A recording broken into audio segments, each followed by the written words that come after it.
آزاد کشمیر کے عام انتخابات کے دوسرے مرحلے کے لیے تیاریاں مکمل کر لی گئی ہیں۔ دوسرے مرحلے کے تحت مظفرآباد ڈویژن مہاجرین مقیم پاکستان کی پولنگ کل ہوگی۔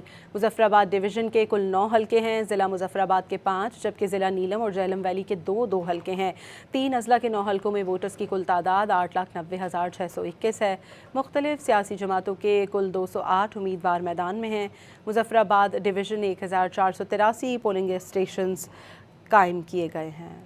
آزاد کشمیر کے عام انتخابات کے دوسرے مرحلے کے لیے تیاریاں مکمل کر لی گئی ہیں۔ دوسرے مرحلے کے تحت مظفرآباد ڈویژن مہاجرین مقیم پاکستان کی پولنگ کل ہوگی۔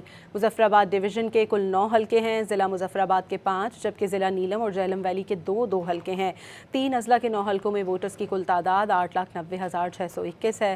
مختلف سیاسی جماعتوں کے کل 208 امیدوار میدان میں ہیں۔ مظفرآباد ڈویژن 1483 پولنگ اسٹیشنز قائم کیے گئے ہیں۔